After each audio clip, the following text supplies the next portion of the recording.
الحمدللہ الحمدللہ لا محمود الا اللہ حمد نفسہ بنفسہ والصلاة والسلام علی خیر البریہ والصلاة والسلام علی جمیع الانبیاء والمرسلین خصوصاً علی افضلہم سیدنا محمد خاتم النبیین امام الاولین والآخرین وعلی آلہ الطیبین الطاہرین واصحابہ الکاملین والشہداء والصالحین اما بعد فقد قال اللہ تعالی فی القرآن العظیم رب اشرح لی صدری ویسر لی امری واحلل عقدۃ من لسانی یفقہوا قولی ان اللہ وملائکتہ یصلون علی النبی یا ایھا الذین آمنوا صلوا علیہ وسلموا تسلیما۔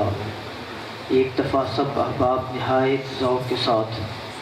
ہدیہ درود و سلام پیش کریں۔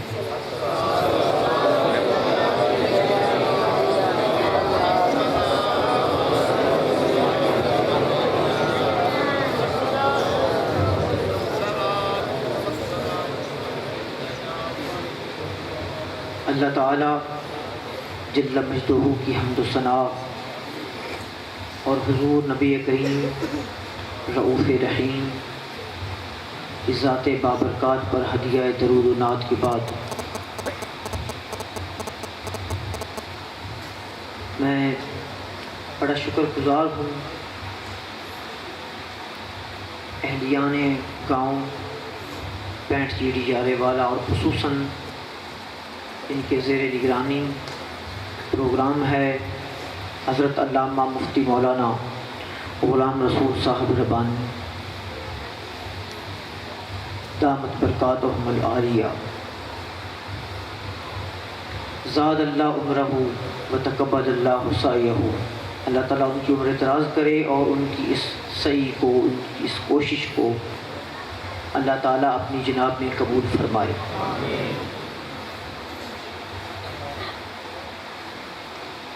یہ محرم الحرام کے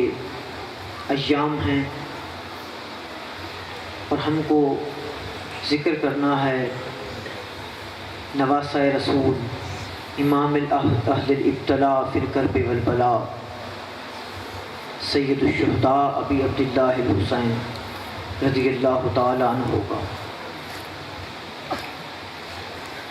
ساؤنڈ سسٹم والے عزیز آپ اس طرح کریں کہ یہ آواز بڑی آپ نے مناسب رکھی ہوئی ہے، بس اس کو آپ نے چھیڑنا نہیں، بار بار ایکو کو ڈسٹرب نہیں کرنا تاکہ ریکارڈنگ میں اور آواز میں کوئی فرق نہ آئے، تاکہ مجھے پتہ ہوگا نا کہ یہاں مائک صحیح آواز دیتا ہے تو پھر میں وہیں پہ بولتا رہوں گا۔ ویسے بھی آواز کے بارے میں ہے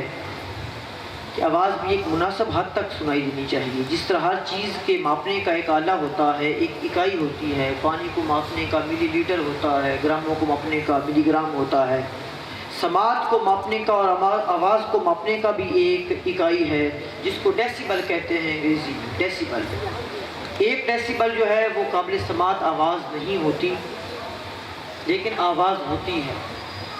جب وہ 5-10 تک پہنچتی ہے، 4-5 ڈیسیبل آواز ہوتی ہے تو وہ سرگوشیوں کی صورت اختیار کر جاتی ہے۔ جو سرگوشیوں کی صورت میں آپ کو آواز پہنچتی ہے وہ تقریباً 5 سے 10 ڈیسیبل آواز ہوتی ہے، اور 15 سے 20 ڈیسیبل ایسی آواز ہوتی ہے جو نیند سے آدمی کو بیدار کر سکتی ہے، اور عام بول چال کی آوازیں جو ہیں یہ تقریباً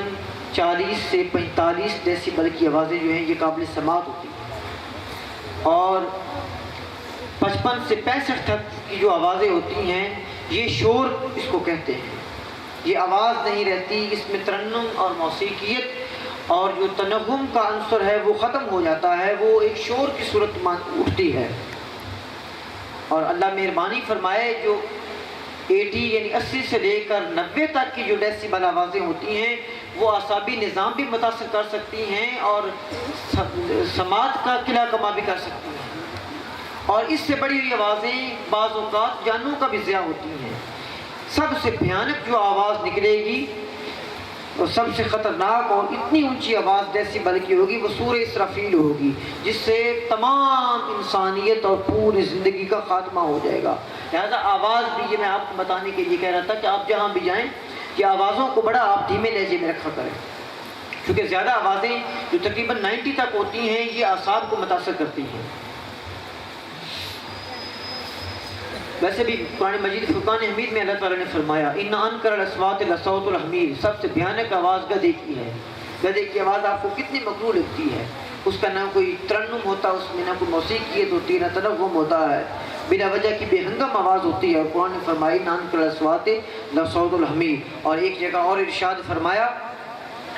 کہ جب لوگوں سے بات کرنی ہو وقولوا للناس حسنا، تو پھر انتہائی آہستگی اور خوبصورتی سے بات کرنی چاہیے۔ اور بارگاہ رسالت کا ادب سکھاتے ہوئے اللہ تعالیٰ نے فرمایا یغضون ابصارکم، جو لوگ اپنی آوازوں کو بہت نیچا رکھتے ہیں ان کے دل اللہ تعالیٰ نے تقوی کے لیے ماپ لیے۔ لہٰذا یہ آوازوں کا اتراؤ چڑھاؤ بھی بڑی چیز ہوتا ہے۔ آج کل بلا وجہ کا شور اور بے ہنگم آوازیں جو ہوتی ہیں یہ ناقابل برداشت ہوتی ہیں۔